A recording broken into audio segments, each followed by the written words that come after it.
Shalom Bapak Ibu Saudara sekalian, tiba pada hari ini tanggal 18 November 2022 kita kembali beribadah secara online. Biarlah kasih Tuhan menyertai kita senantiasa pada ibadah siang pada hari ini. Bapak di surga, terima kasih Bapak. Selamat siang Bapak di surga, biarlah kasih daripada Engkau Bapak, Roh Kudus menyertai kami semua dalam ibadah pada siang hari ini Bapak di surga, yang akan dilayani oleh Bapak Pendeta Abraham Sugio Bapak di surga. Bapak di surga, berilah hikmat akabudi kepada kami semua untuk kami bisa menerima firman itu. Dan juga biarlah Roh Kudus itu Bapak yang memberitakan firman melalui Pak Pendeta Abraham Sugio. Itu juga dengan hambanya Pak Ronald Bapak di surga untuk membawakan puji-pujian dan penyembahan. Biarlah kasih daripada Bapak menyertai beliau Bapak untuk memberikan suatu puji-pujian dan berkenan di hadapan Bapak di surga. Bapak, Mbak Angel di belakang sana sebagai host Bapak yang mengatur semuanya Bapak, biar kamu berkati peralatan kami, signal kami, juga handphone kami, gadget kami, di nama Tuhan Yesus kamu urapi kami. Jemaat-jemaatmu yang hadir Bapak, Engkau berkati segalanya Bapak, apapun yang menjadi kebutuhan mereka, apapun yang menjadi pergumulan mereka Bapak, biarlah kasih daripada Bapak menyertai Bapak supaya apa yang kami dengar pada hari ini Bapak menjadi suatu pembukaan firman yang sangat luar biasa untuk hari-hari ke depan. Kehidupan kami berpegang teguh pada firman Bapak. Di dalam nama Tuhan Yesus Bapak kami surah berdoa dan ucap syukur. Haleluya. Amin. Bung Ronald silakan dilanjutkan dengan puji-pujian penyembahan. Shalom buat kita semua. Kita bersyukur siang hari kita mau memulai ibadah Persekutuan Doa Raja Wali. Mari kita siapkan hati kita mau angkat pujian kepada Tuhan.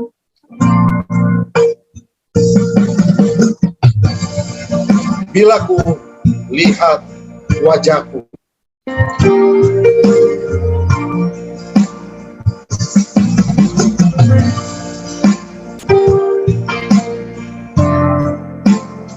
dan ku ingin mengenalmu.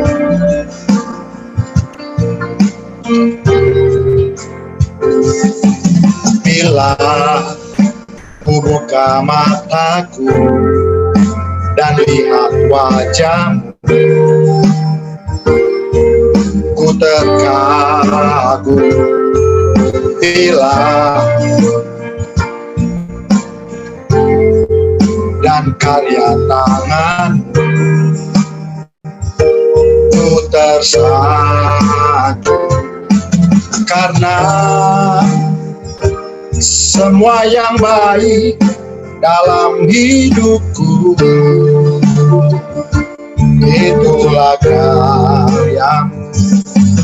Kau beri kesempatan yang baru dan ku ingin mengenalmu Tuhan lebih dalam dari semua yang ku kenal. Tiada kasih yang melebihimu, ku ada untuk menjadi penyembahmu.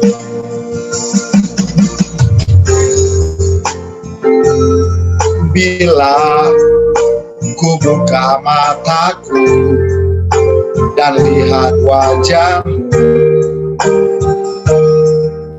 ku terkagum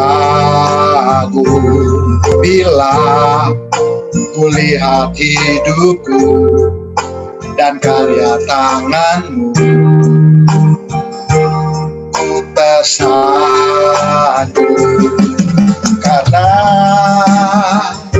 semua yang baik dalam hidupku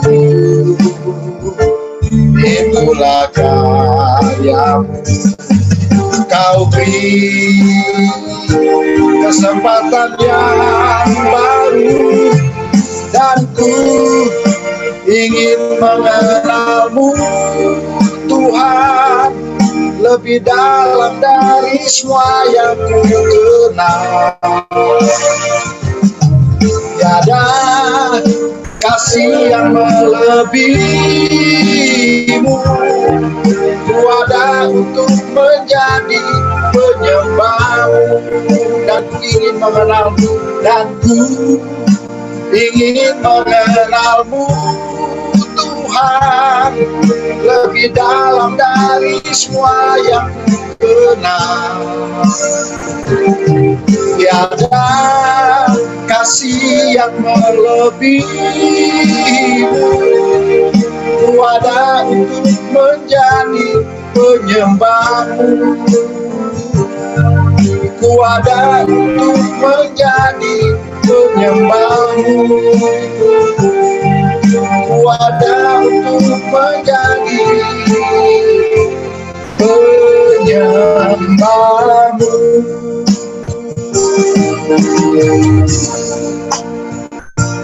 Biar kita jadi orang-orang yang selalu menyembah Tuhan di dalam roh dan kebenaran.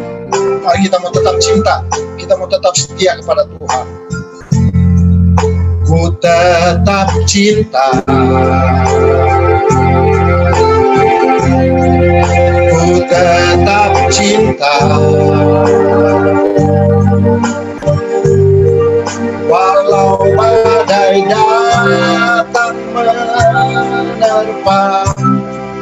Ku tetap cinta, ku tetap setia, ku tetap setia,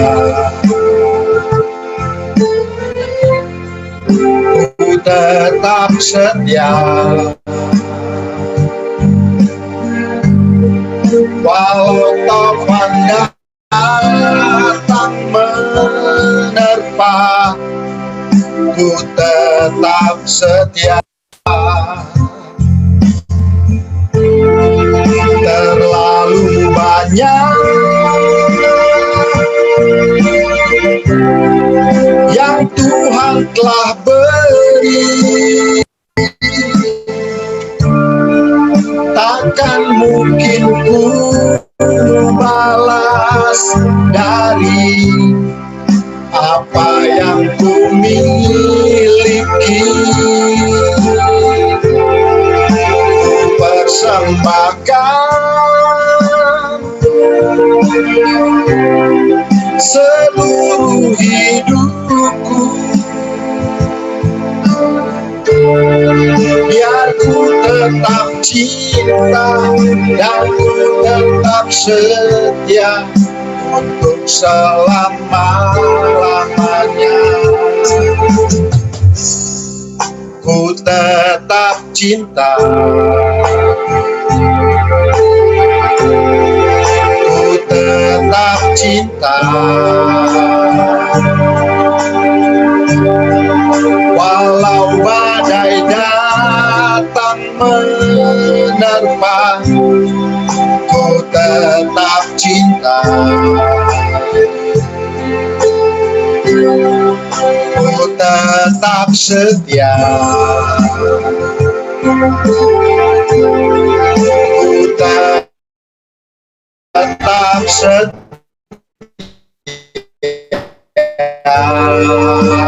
kau taufan datang menerpa. Ku tetap setia.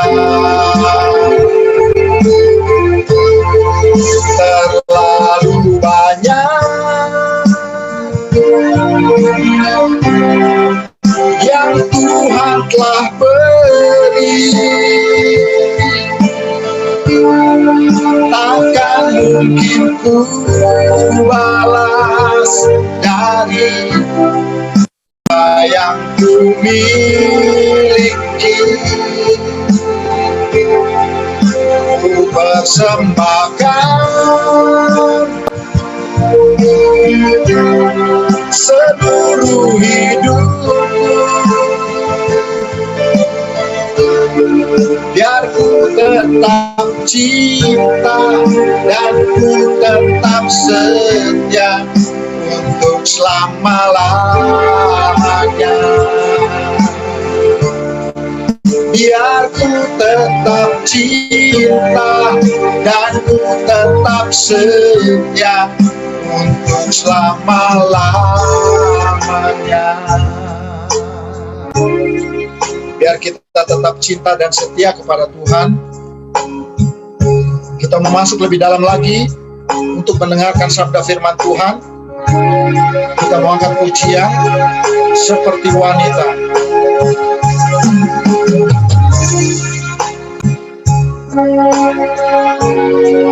Kita mau angkat pujian untuk masuk dalam firman Tuhan.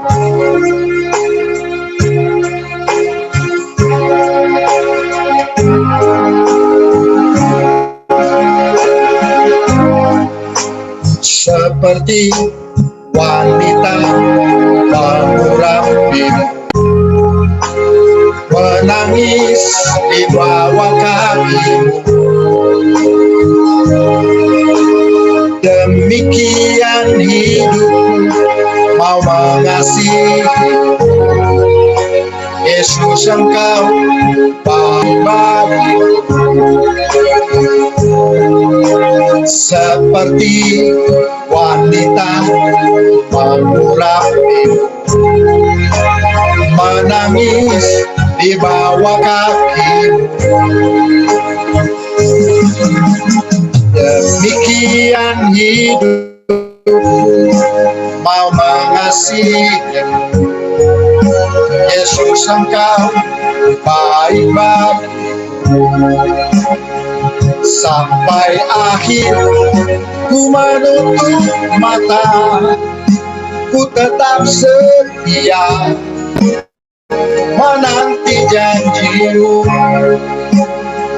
Sampai ku dapatkan mahkota kehidupanku, ku tetap setia melayanimu. Sampai akhir ku menutup mata, ku tetap setia menantimu. Sampai ku dapatkan mahkota kehidupanku, ku tetap setia melayanimu. Ku tetap setia melayanimu.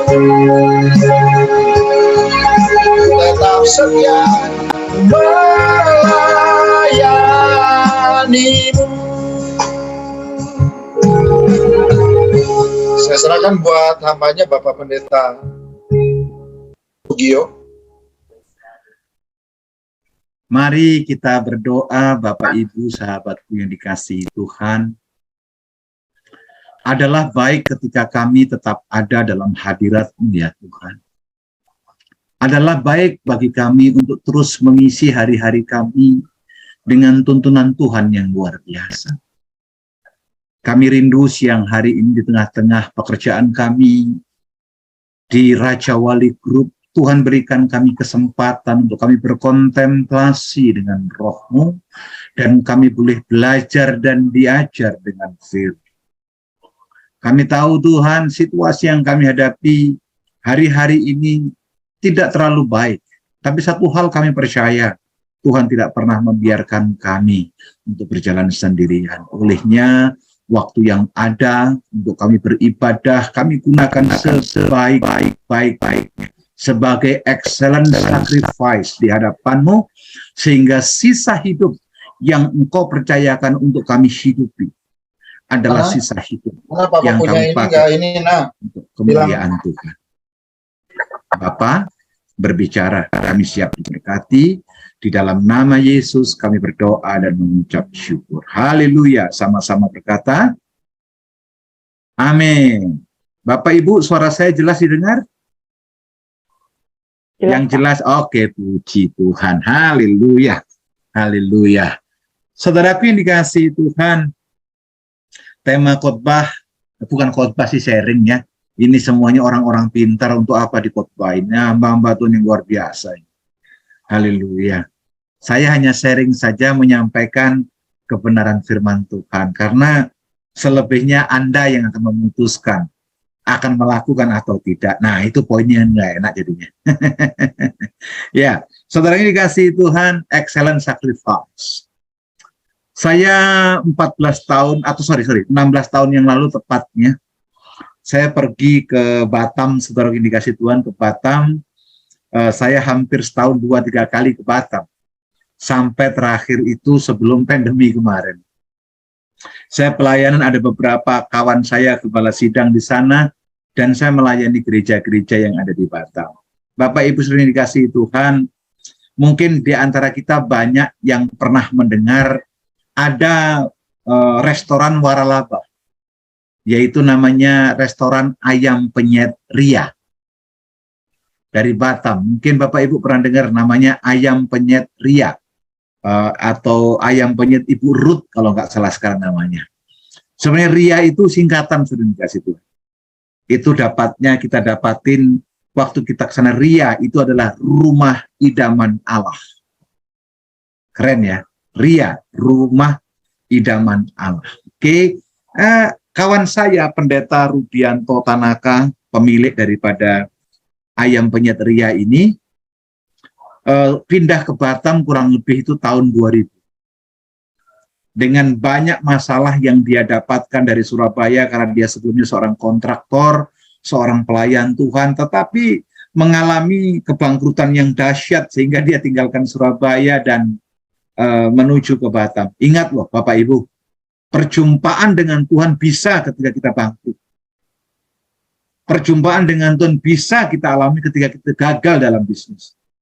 Perjumpaan dengan Tuhan bisa kita dapati ketika keluarga mengalami krisis kasih sayang.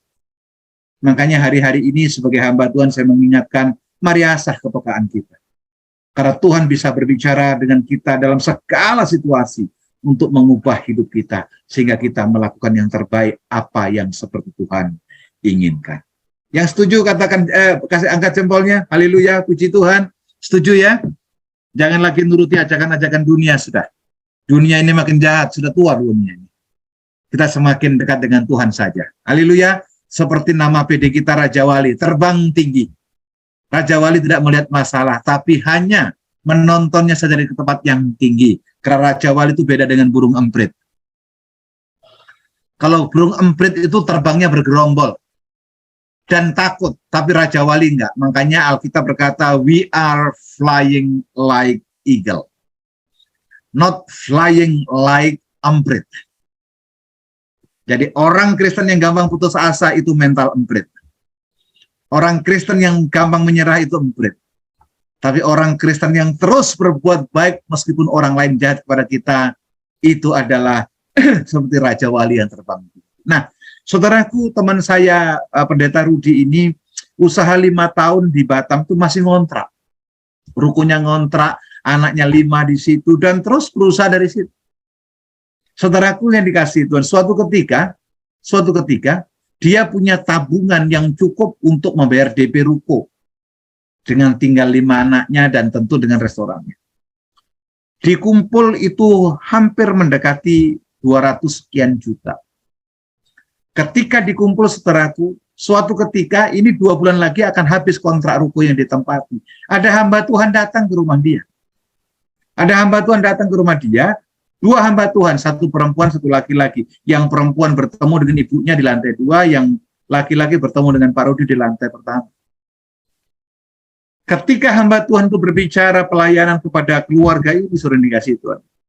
Tuhan ingatkan Pak Rudi sama istri begini, ambil uangmu, ambil uang di rekeningmu, kasihkan sama hamba Tuhan ini, jangan disisakan.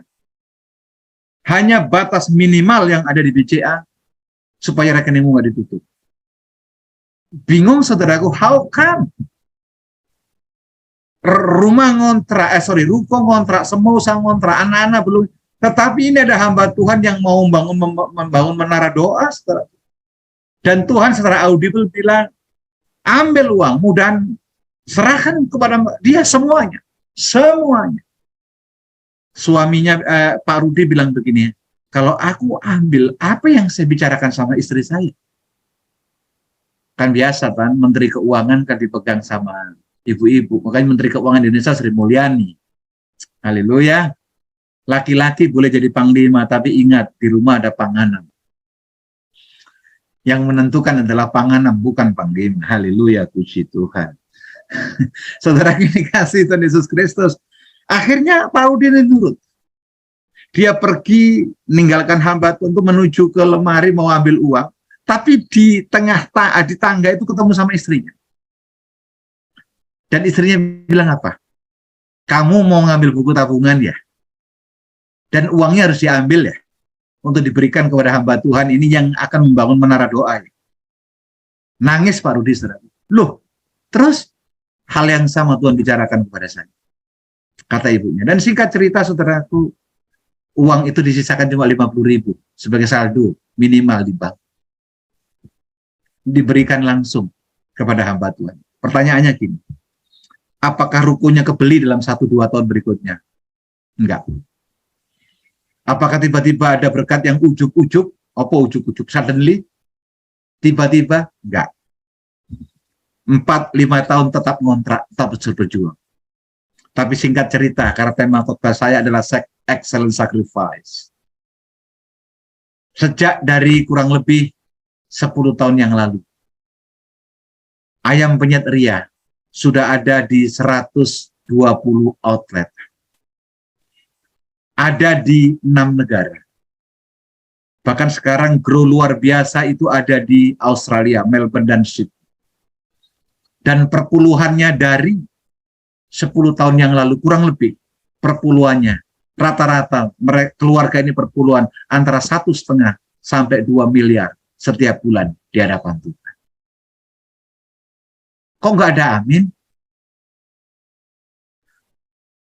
Yang hebat bukan Pak Rudi, yang hebat bukan istrinya, enggak. Yang hebat adalah kepekaan untuk excellent sacrifice. Sekalipun keadaan yang dihadapi tidak baik, itu menarik hadirat. Amin, saudaraku. Saya tidak bilang nanti pulang saudara buka tabungan, ambil, enggak, aku enggak. Saya cuma kesaksian bahwa apa yang diinvestasikan karena tuntunan Tuhan, percayalah, Allah yang kita sembah adalah Tuhan yang tidak pernah berhutang. Amin. Tolong Kak Angel bisa ditayangkan slide-nya. Haleluya, puji Tuhan. Puji Tuhan. Haleluya. Excellent sacrifice. Wah, saya kasih namanya di situ ada Abraham Sugio Facebook. Narsis pendeta satu ini. Kenapa? Karena melalui Facebook ini tiap hari saya kasih renungan. Saya punya 5 media, saudaraku. 5-5-nya saya pakai untuk penjangkauan. Saya tidak pusing apa kata orang. Sekarang media sosial kalau nggak diisi dengan renungan-renungan, payah, isinya kacau-kacau. Tapi biarlah saya mencoba menjadi garam dan terang sekalipun keadaan yang tidak baik. Mencoba mempersembahkan melalui Facebook, bahkan TikTok pun saya begitu kan. Haleluya, puji Tuhan. Excellent sacrifice. Boleh Kak Angel klik satu kali lagi? Di bawahnya klik, ya oke. Yang pertama saya tulis yaitu janda yang miskin. Siapa janda yang miskin? Ini miskin sekali. Kenapa? Karena aset satu-satunya dalam hidupnya hanya 2 peser keping uang. Kalau kita bilang miskin masih punya kos-kosan, kalau kita bilang miskin masih tidur pakai AC, kalau kita bilang miskin mungkin karena kita nggak dapat THR saja. Tetapi janda ini adalah orang yang paling hina di antara orang-orang yang ada di Betania ketika Yesus sedang melakukan pelayanan di tempat itu. Tidak gampang dalam hidupnya. Markus pasal 12 ayat 40 dia berkata, lalu datanglah seorang janda yang miskin. Ingat loh, ini firman Tuhan yang miskin. Seorang janda yang miskin dan ia memasukkan 2 peser yaitu 1 duit. Ketika Yesus sedang berkhotbah di sinagog, dia ada di Betania, saudara. Ada ke-12 murid di situ.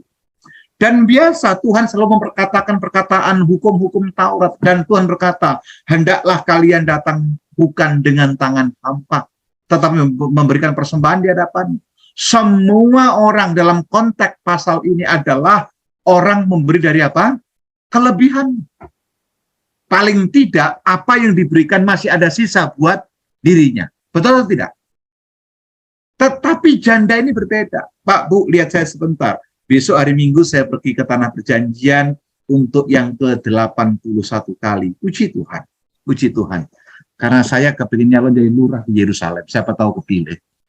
Tolong nanti kalau ada vote dipilih Abraham Sugio. Haleluya. Puji Tuhan. Saudara ini kasih Tuhan. Saya tahu persis budaya Israel. Saya tahu persis budaya orang Ibrani. Saya tahu persis orang-orang Yehuda ketika menyimpan uangnya, ketika itu hanya harta satu-satu. Karena salah satu latar belakang penyusunan doktor teologi saya adalah masalah budaya Israel. Jadi perempuan Israel itu akan menaruh duitnya, saudaraku, diikat di bagian tubuhnya dengan kain, dan dia lupakan itu. Karena dianggap adalah harta yang terakhir yang dia punya. Dan dalam kasus ini, saudaraku, semua orang memberi dari kelimpahannya, dari kelebihannya, mungkin amplopnya tebal-tebal, luar biasa. Tetapi giliran perempuan ini mencari semua di bagian tubuhnya. Dan murid-muridnya bilang begini, Allah cuma action. Nggak ada uangnya itu. Dan dalam pasal 12 dicatat, saudaraku, akhirnya semua murid-murid meninggalkan perempuan itu. Meninggalkan janda itu di sinagoga. Yang ada tinggal Yesus. Dan benar, ketika janda ini ketemu uangnya yang 2 peser, tapi 1 duit, dibawa ke kotak persembahan. Janda ini tidak melihat lagi kanan kiri, karena dia bukan memberi dari kekurangannya seperti terjemahan Alkitab Bahasa Indonesia. Tetapi janda ini memberi dari semua apa yang ada dalam hidupnya. Artinya, memberi dari semua apa yang ada dalam hidupnya. Sebab ketika dia selesai memberikan persembahan, dia tidak tahu makan apa. Dia tidak tahu hidup bagaimana. Tetapi yang luar biasa, ada ayat lain berkata, barang siapa yang menginvestasikan segala sesuatu di dalam kerajaan Tuhan, dalam rumah Allah, maka ia tidak akan pernah meminta-minta. Sebab Allah yang disembah adalah Tuhan yang tidak pernah berhutang. Yang setuju katakan amin. Haleluya. Jadi bukan masalah jumlah semata. Tetapi saya pelajari janda miskin ini memiliki sikap yang benar, hati yang benar. Karena banyak orang memberikan untuk maaf, pamrih. Untuk apa? Supaya namanya dicatat di majalah gereja nomor 1. Supaya dikenal orang bahwa si bapak ini, ibu ini dermawan. Bapak ini, ibu ini orang baik. Tetapi janda ini nggak mikir sampai di situ. Yang penting ini adalah kesempatan yang terbaik untuk saya mempersembahkan. Bu, Pak, lihat saya sebentar. Kalau hari-hari ini Bapak Ibu dituntun memberikan yang terbaik, sekali lagi, bukan masalah jumlah, tapi sikap hati, sikap tubuh yang benar, lakukan. Siapa tahu kita tidak punya kesempatan untuk memberikan yang terbaik di kemudian hari. Wah, aminnya berat ini. Haleluya. Amin. Ya, saya di mana-mana sekarang saya katakan demikian. Kalau Anda diberikan kesempatan untuk ibadah secara onsite, tentu dalam keadaan sehat, datang. Ibadah. Karena ada saat, karena kesehatan, karena situasi, karena pandemi, karena apapun juga, kita nggak bisa ibadah. Karena hakikat ibadah bukan hanya pertemuan biasa, hakikat ibadah adalah perjumpaan dengan Tuhan. Dan orang yang berjumpa dengan Tuhan, hidupnya pasti diubahkan. Yang setuju lambaikan tangan, katakan haleluya, puji Tuhan. Amin. Jadi yang pertama, excellent sacrifice, saya ambil contoh janda yang miskin. Tapi di sini nggak ada janda dan nggak ada yang miskin. Semuanya ini wajah-wajah diberkati Tuhan. Haleluya, puji Tuhan. Amin. Klik yang kedua, tolong. Kak Angel. Lewat lagi. Nah, yang kedua, ini persembahannya beda, bukan masalah materi. Tetapi excellent sacrifice daripada Ruth apa? Pengorbanan. Yang luar biasa. Siapa Ruth? Orang dari Moab. Siapa Ruth? Menyembah berhala. Siapa Ruth? Orang yang tidak mengenal Tuhan. Siapa Ruth? Tetapi karena perjumpaan dengan Naomi, perjumpaan dengan Mahlon suaminya, perjumpaan dengan mertua laki-lakinya yang namanya Elimelech, itu membuat keputusan yang luar biasa dan ia melakukan excellent sacrifice untuk hidup Ruth ke depan, tidak sama dengan hidup Ruth di masa lalu. Yuk ikuti perkataan saya. Jangan ingat-ingat masa lalu. Amen. Ayo ikuti perkataan saya. Jangan sering-sering reuni. Nah, karena reuni yang dibicarakan apa? masa lalu. Betul nggak? Udah punya anak 5, tanyain, masih ingat di mana Bagong? Temanku SMA dulu itu cinta pertama. Sudahlah, Bagong sudah berlalu. Haleluya, puji Tuhan, amin. Tolong nanti dicek, ibu-ibu dicek di dompetnya, di nomor HP-nya, masih tersimpan nggak masa lalu. Kalau enggak, lupakan. Haleluya. Saya nggak nyinggung, cuma nabrak. Rut pasal 1:16 berkata, tetapi kata Rut, janganlah desa aku meninggalkan engkau dan pulang dengan tidak mengikuti engkau. Ini adalah perkomunikasi Rut dengan Naomi. Sebab kemana engkau pergi, ke situ jugalah aku pergi, dan di mana engkau bermalam, di situ jugalah aku bermalam. Bangsamulah bangsaku, dan Allahmulah Allahku. Ini excellent sacrifice yang luar biasa. Kenapa? Di Rut 1:16 ini ditulis umur Rut kurang lebih baru 24 tahun. Dan dia janda muda. Kenapa? Karena 10 tahun pernikahan dengan Mahlon, tidak punya anak. Rut menikah ketika umur 14 tahun menurut budaya Yahudi. Tidak ada, sebenarnya Rut punya alasan untuk kembali dengan cara hidup yang lama. Rut punya alasan untuk membangun rumah tangga dengan orang-orang Moab. Rut punya alasan untuk berkumpul dengan orang tuanya kembali. Tetapi Rut mempersembahkan tubuhnya, hidupnya, masa depannya untuk kemuliaan Tuhan. Karena dia tahu persis, bila mana Rut tahu ada perjumpaan dengan Tuhan melalui siapa? Melalui Naomi. Melalui siapa? Melalui Elimelek. Melalui siapa? Melalui Mahlon suaminya. Apakah keputusan Rut tidak mengandung resiko? Tentu. Bu, Pak, setiap keputusan yang kita ambil itu pasti mengandung risiko. Yang setuju katakan amin. Betul? Ingat, hanya ikan yang mati yang dibawa oleh arus. Tapi ikan yang hidup, dia akan berusaha terus untuk melawan arus. Makanya ikan salmon mahal daripada ikan pindang yang sudah diasinkan. Haleluya. Betul? Dia memang bukan uang yang dipersembahkan oleh Rut, tetapi keputusan yang hebat. Sesuatu yang radikal dia ambil. Saudara, kalau lihat Rut pasal yang ketiga, akhirnya Rut berjumpa dengan suami berikutnya yang namanya Boaz. Siapa Boaz, saudaraku? Kalau menurut Alkitab adalah rumpun daripada apa? Daripada nenek moyang, daripada Yesus Kristus Tuhan. Saudara bayangkan, ternyata genetik Yesus dilahirkan dari apa? Dari orang-orang yang dulu tidak percaya kepada Allah yang benar.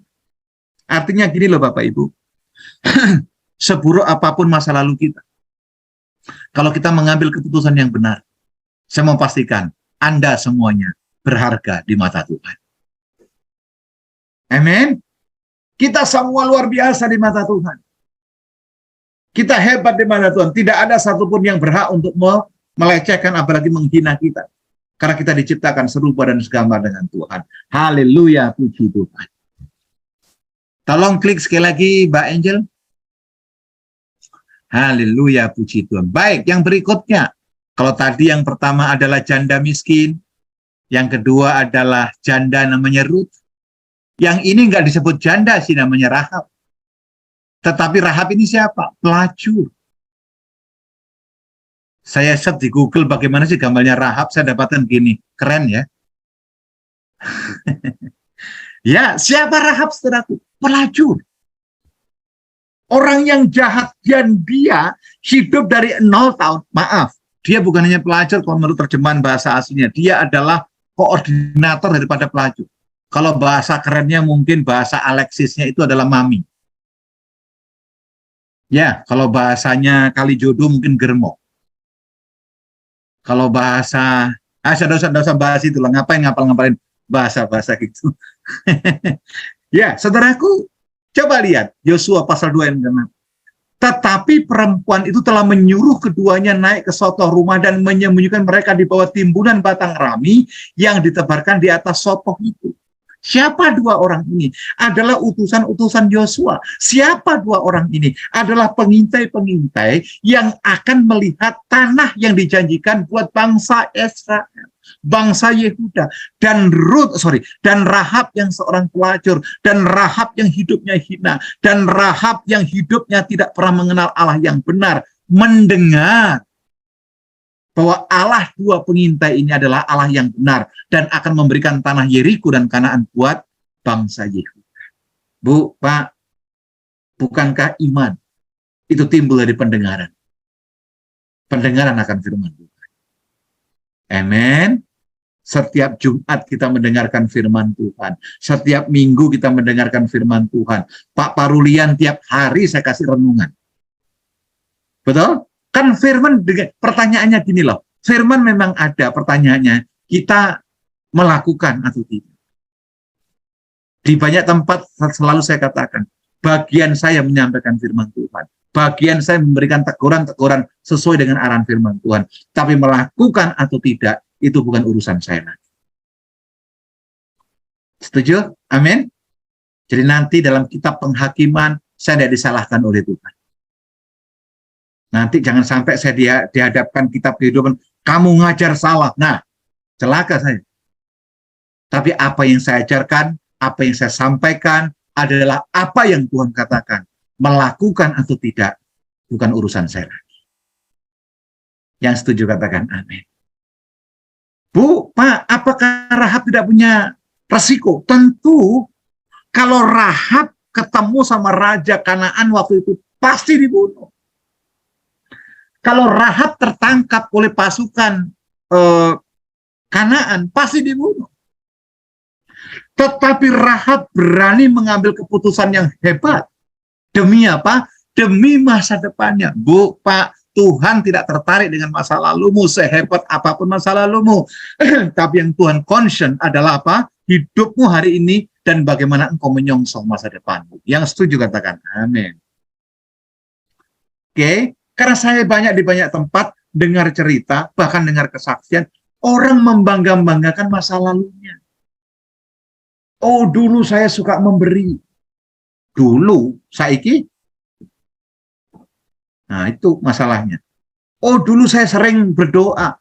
Ya, dulu. Sekarang sering didoakan, Pak. Ah, tunggu, waktunya sudah dekat itu. Betul? Oh, dulu Pak saya cantik. Dulu, 30 tahun yang lalu. Sekarang sudah diopung-opung. Betul?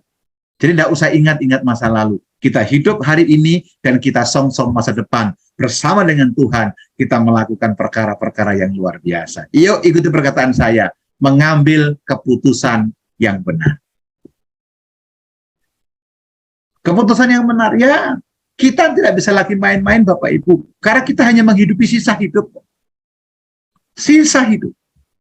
Minggu lalu saya diizinkan Tuhan khotbah di Garuda Indonesia. Di Garuda Indonesia di airport yang ikut, karena saya rajin melayani di sana, ya kayak di Raja Wali, saya setahun 5-6 kali di Garuda, yang ikut banyak pilot, banyak pramugari, dan ada beberapa VP yang Kristen. Puji Tuhan, Pak Parulian, renungan yang saya broadcast ke Bapak, itulah renungan yang dipakai Garuda Indonesia, seluruh Indonesia sampai hari ini. Puji Tuhan, Tuhan baik. Saudaraku, kawan-kawan pilot bilang begini, Pak, dulu kami jadi pilot sebelum pandemi, kami bangga sekali, Pak. Cari uang 90 juta dengan kerja jam terbang tidak terlalu sulit ya bulan. Sekarang sulitnya minta ampun. Gaji hanya terima kurang lebih setengah sampai seperempat, dan setiap jam terbang dihitung berbeda, dan itu berkompetisi. Kenapa? Karena banyak pilot yang di PHK karena pesawatnya dipulangkan ke negaranya, leasingnya dikembalikan. Bahkan info update yang kami terima, Pak, Airbus dengan Boeing sedang merancang bahwa 5-10 tahun lagi pesawat berbadan besar terbang antar negara tidak lagi perlu pilot, semuanya dikendalikan oleh komputer. Dia bilang begitu. Terus tidak ada lagi kebanggaan. Saya cuma bilang begini, tidak ada sesuatu yang kekal yang kita harus pegang dalam dunia. Tidak ada yang kekal. Yang kekal hanya Yesus. Yang kekal hanya firman-Nya. Yang kekal adalah hidup di dalam Tuhan. Yang setuju katakan amin. Jadi siang hari ini pelajaran yang ketiga. Jangan takut mengambil keputusan yang benar hanya karena resiko. Tuhan ada buat Bapak, Ibu, Saudara. Yang keempat, yang terakhir, Mbak Angel, tolong klik yang keempat. Haleluya, puji. Haleluya, puji. Puji Tuhan, ini Ishak. Jadi yang khotbah namanya Abraham, ini Ishak, jadi anak saya. Puji Tuhan. Haleluya. Siapa Ishak, saudara? Ishak adalah anak perjanjian. Anak perjanjian yang luar biasa. Pertumbuhannya pun itu luar biasa mengalami kendala. Kenapa? Ishak baru lahir sudah mulai tumbuh, bapaknya dapat dapat revelation daripada Tuhan, korbankan anak. Tidak gampang. Oke, tapi saya nggak bahas itu. Yang mau saya bahas adalah apa? Ketika Ishak ada di lembah Gerar. Di mana lembah Gerar adalah tempat yang lebih kering daripada Gerar. Karena di Gerar, Ishak sudah sukses diusir lagi oleh Ahimelek. Ketika gandum tinggal sedikit, sementara ada budak, bujang, dan kambing domba. Gandum tinggal sedikit, musim kekeringan terjadi berulang-ulang di lembah Gerar. Tuhan berfirman kepada Ishak, Ishak, tabur. Ini excellent sacrifice. Bu, Ma, lihat saya sebentar. Gampang lo menabur. Kalau stokmu masih banyak.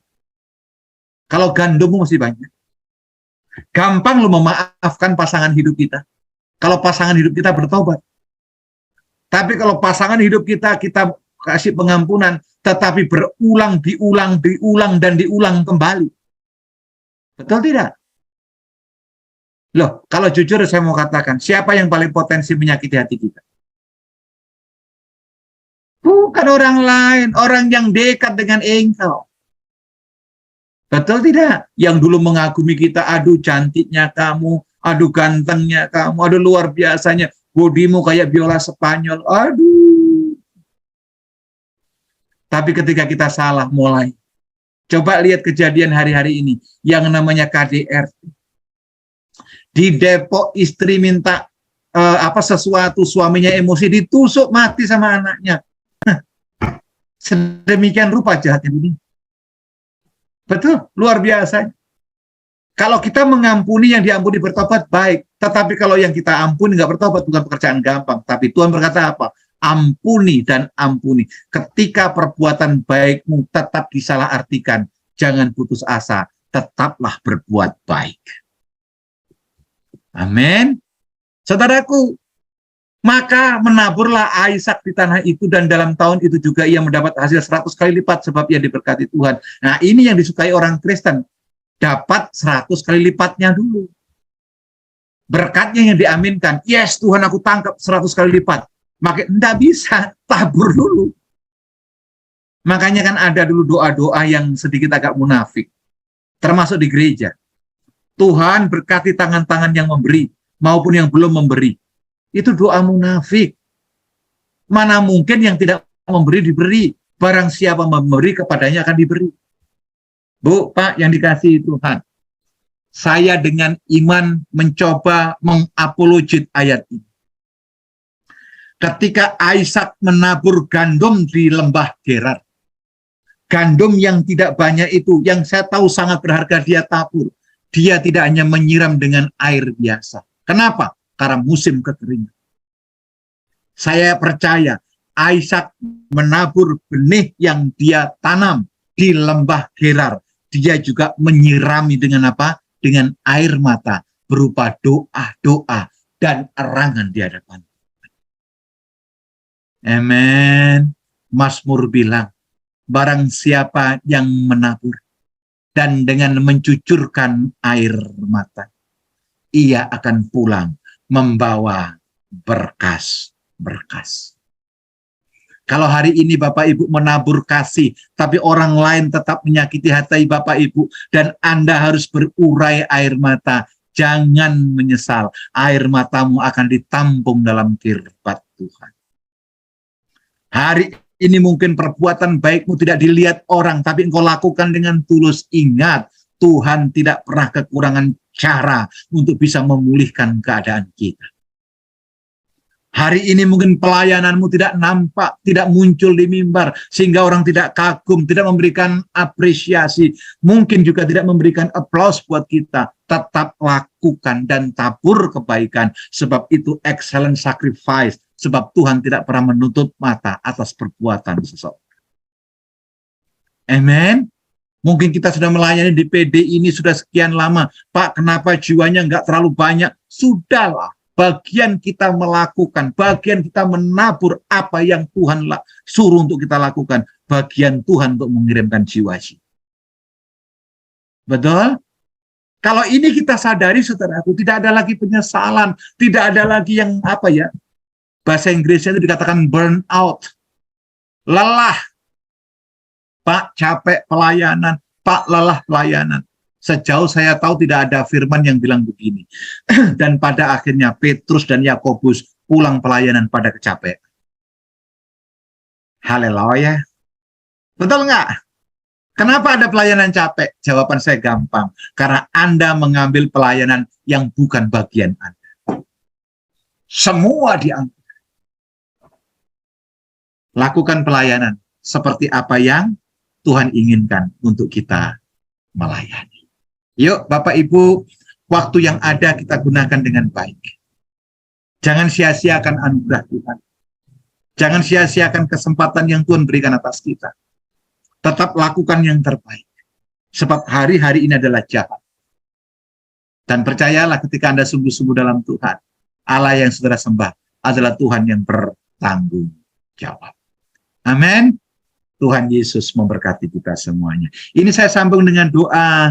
Ini apa? Ada persembahan dulu, Mbak Angel?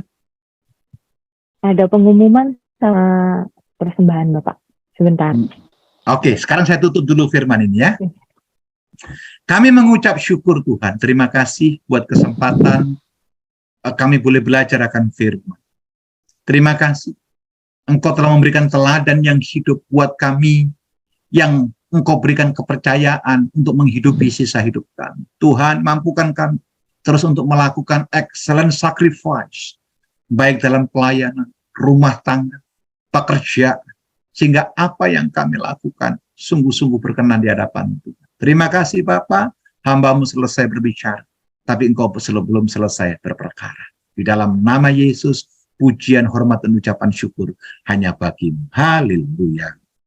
Amin. Silakan Pendeta Reynold. Ya. Puji nama Tuhan Pak Pendeta. Firman sangat luar biasa, memberikan kami keteguhan iman. Ya, tidak salah kita menabung ya Pak Pendeta ya. Tetapi yang penting adalah kita menabur, kita memberi, kemudian kita mengembangkan talenta yang sudah Tuhan berikan untuk melayani Tuhan lebih baik lagi. Mungkin Pak Pendeta yang boleh saya sampaikan ya.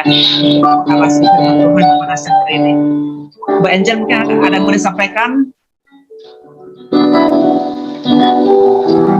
Oke. Terima kasih Pak Pendeta. Bapak Ibu ada yang mau titip doa lagi? Atau mau didoain nanti di Israel hari Minggu? Kita tahun depan berdoa Bapak Ibu bisa ikut ke Israel. Kali aja kalau Pak Abraham jadi lurah, kita bisa masuk Israel dengan gampangnya. Tuhan memberkati kita semua. Sehat terus. Dimanapun kita berada, pengorbanan itu bukan hal yang mudah, tapi harus selalu dilakukan. Jangan mau jadi korban, tapi berkorban, ya Pak.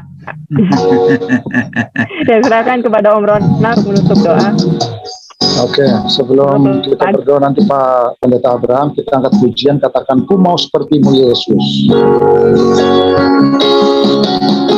Ku mau seperti-Mu Yesus, disempurnakan selalu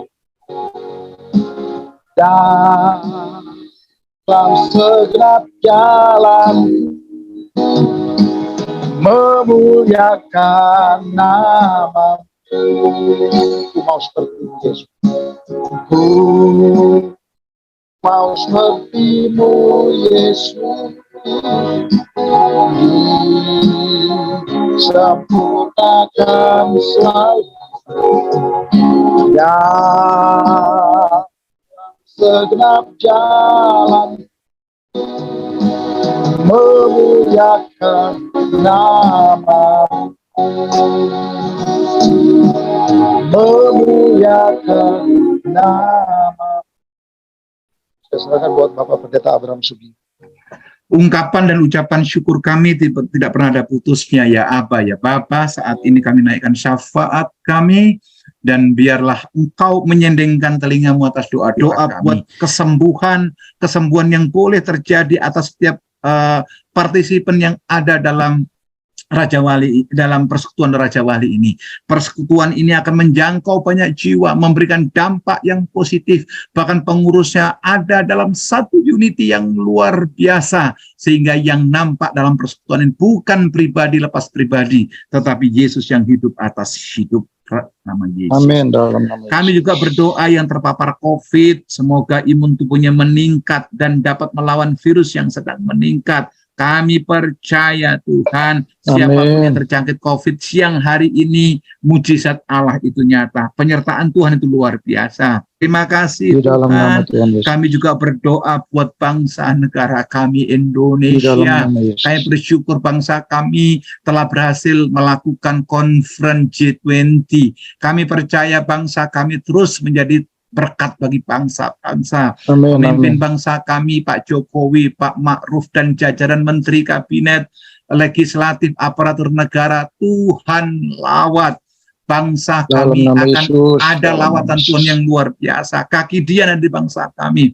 Dan biarlah kami memperkatakan firman, setiap lutut akan bertelut, lidah mengaku Yesus Kristus adalah Tuhan. DKI Jakarta kami serahkan dalam tangan kuasa-Mu. Provinsi di mana kami mendapatkan berkat dan pekerjaan, Tuhan lawat provinsi kami, biar ada damai sejahtera atas pemimpin kami. Terima kasih Tuhan buat ibadah yang luar biasa ini. Kalau sebentar kami mengakhiri ibadah ini, kesempurnaan berkat akan kami terima melalui berkat yang kami terima daripada Allah. Mari buka kedua tanganmu, buka hatimu di hadapan Tuhan. Tuhan memberkati engkau dan Tuhan melindungi engkau. Amin. Tuhan mengarahkan wajahnya kepadamu dan diberikannya engkau damai sejahtera. Kasih karunia daripada Allah Bapa, cinta kasih daripada Yesus Kristus Tuhan, pertolongan daripada Roh Kudus sempurna atas kita dari hari ini. Amin, amin. Sampai Maranatha, bahkan sampai selama-lamanya. Bapa, terima kasih. Bapa, terima kasih. Bapa, terima kasih. Bapa, di dalam surga, ku berterima kasih. Amin. Amin. Ibadah selesai. Tuhan Yesus memberkati kita semua. Terima kasih Pak Pendeta Abraham Sugio. Terima kasih semuanya. Terima kasih. Terima kasih Pak Rulian, Mbak Angel. Foto. Thank you. Iya Pak Abraham. Stop. Ibu Sheila, terima kasih. Pose. 1, 2, 3. Oke, Pak Herman. Oke. Om Herman. Om Herman. Opa. Makin ganteng. Terima kasih Pak Rulian, thank you. Iya. Oh, Pak Herman lagi mau kontrol. Udah didoain Pak, udah pasti sehat. Iya, sembuh di dalam nama Tuhan Yesus Kristus. Sembuh Opa. Iya Opa. Supaya orang bisa ini lagi Opa. Pak David. Orang bisa. Terima kasih Pak. Bisa karaoke lagi. Tuhan berkati. Sampai jumpa. Shalom. See you. Shalom. Shalom. Haleluya. Shalom. Shalom.